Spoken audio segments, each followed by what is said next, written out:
Surface areas and volumes, NCERT new book से chapter number 11। देखिए इस चैप्टर के सभी एक्सरसाइज के सभी क्वेश्चंस को हम डिटेल्ड वे में कंप्लीट कर चुके हैं। अब इसके एग्जांपल्स को सॉल्व कर रहे थे। चलिए एग्जांपल नंबर 2 करेंगे। अब the height of A cone is 16 centimetre and it's base radius is 12 centimetre. यहाँ पर देखिए कोन दे रखा है, कोन की हाइट गिवन है 16 सेंटीमीटर और उसका बेस रेडियस गिवन है 12 centimetre. Find the curved surface area and the total surface area of the cone. अब हमें यहाँ इस कोन का कर्व सरफेस एरिया और total surface area find out करना है और पाई की वैल्यू गिवन है 3.14, यही हमें पाई की वैल्यू लेनी है। तो देखिए यहाँ पर हमने एक रफ फिगर बना लिया कोन का, ठीक है, ये कोन है। अब क्योंकि इसकी हाइट गिवन है 16 सेंटीमीटर, तो ये ऊपर से टॉप से और यहाँ सेंटर तक ये होती है हमारी इसकी हाइट। तो हाइट हम यहाँ लिख लेते हैं कितनी, 16 सेंटीमीटर। ध्यान रखना हाइट हमारी ये सेंटर से ऊपर टिप तक होती है और ये जो तिरछी वाली ये जो हाइट होती है ना, इसको हम बोलते हैं क्या, स्लांट हाइट, इसको बोलते हैं स्लांट हाइट। यहाँ पर फिलहाल गिवन नहीं है, यहाँ गिवन है बेस रेडियस। बेस रेडियस देखिए 12 सेंटीमीटर, तो यहाँ सेंटर से यहाँ तक इसको हम बोलेंगे बेस रेडियस और यहाँ पर ये गिवन है 12 सेंटीमीटर, तो हम यहाँ नोट कर लेते हैं, ठीक है।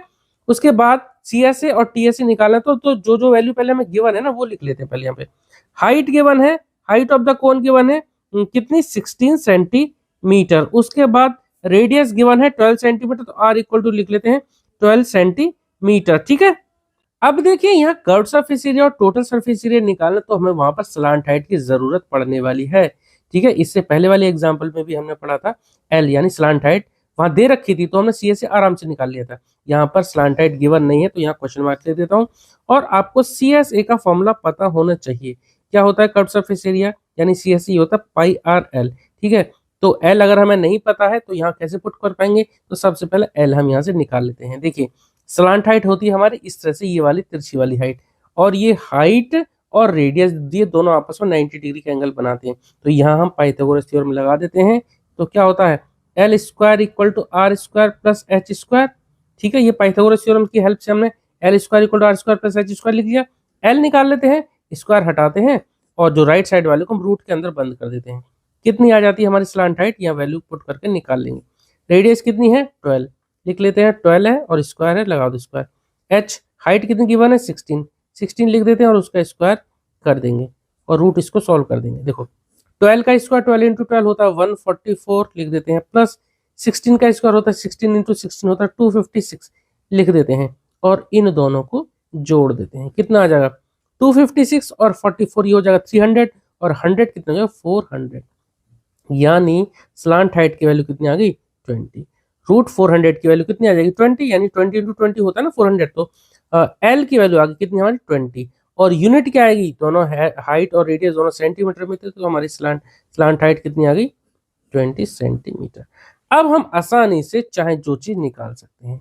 देखिए यहाँ पर कर्व सरफेस एरिया का फॉर्मूला पाई आर एल होता है, बस यहाँ पुट कर देंगे।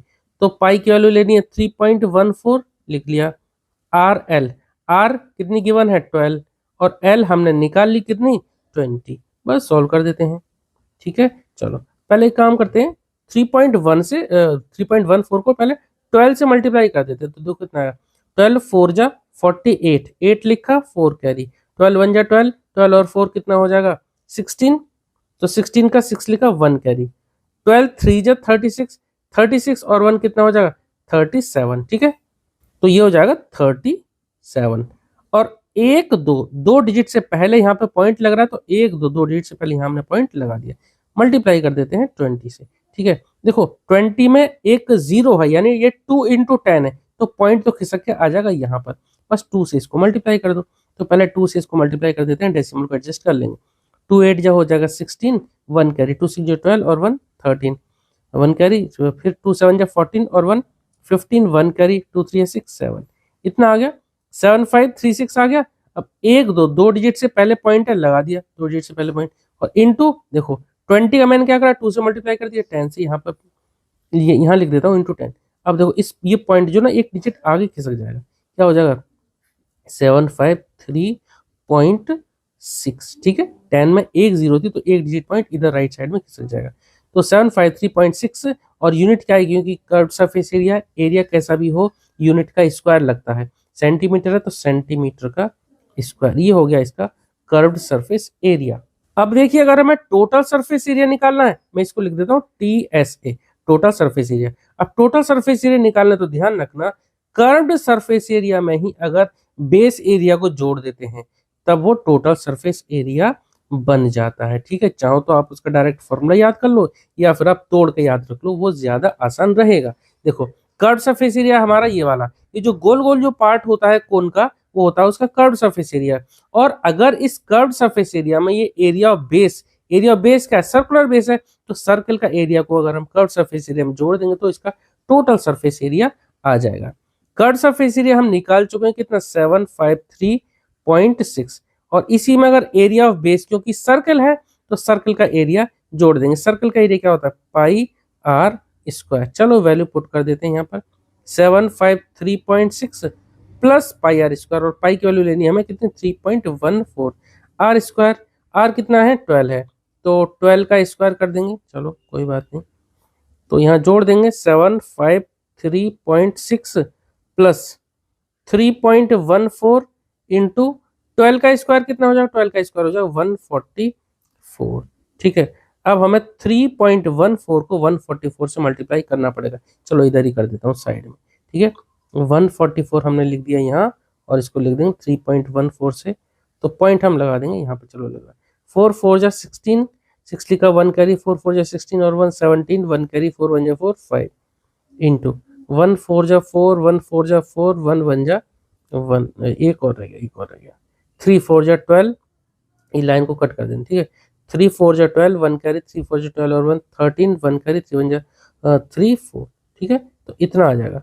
तो 6 और 7 और 4 11, 6 4 10 और 2 12, 3 2 5 और 4 कितना आ जाएगा, 2 डिजिट से पहले यहाँ पॉइंट लगा दो, तो कितना हो जाएगा 452.16 तो लिख देते हैं 753.6 प्लस इन दोनों का मल्टीप्लिकेशन कितना आ गया, 452.16। ठीक है, ये 4 है।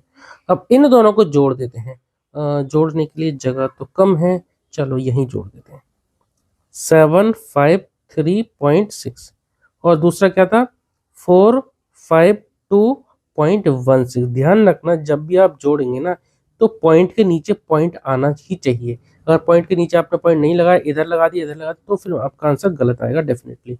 तो पॉइंट के बाद ये 1 6 है और यहाँ सिर्फ 6 है, तो यहाँ पर आप 0 लगा सकते हैं। 0 और 6 को जोड़ेंगे तो 6 आएगा, 6 और 1 कितना आ जाएगा, 7 आ जाएगा। पॉइंट 3 और 2 ये आ जाएगा 5, और 5 और 5 10 हो जाएगा, 1 कैरी हो जाएगा, 7 और 8 8 और 4 12 कितना आ जाएगा, 1205.76। कितना आ गया, 1205.76। ठीक है, यूनिट क्या आएगी, क्योंकि ये एरिया है और एरिया हमेशा स्क्वायर यूनिट में आता है। सभी वैल्यू सेंटीमीटर में थी तो सेंटीमीटर स्क्वायर। ठीक है, उम्मीद करता हूँ आपको ये क्वेश्चन समझ में आया होगा। ये वाला पार्ट है हमारा रफ वर्क। ठीक है, ठीक है, तो क्वेश्चन हमारा कंप्लीट हो गया। उम्मीद करता हूँ आपको समझ में आया होगा। अगर आपका कोई डाउट है तो प्लीज आप कमेंट सेक्शन में जरूर बताना। और हाँ, क्योंकि इस चैप्टर के सभी क्वेश्चंस को हम कवर कर चुके हैं तो आप डिस्क्रिप्शन बॉक्स जरूर चेक करना, वहां मैं इस पूरे चैप्टर की प्लेलिस्ट की लिंक दे दूंगा। चलिए मिलते हैं नेक्स्ट वीडियो में। Okay, thank you.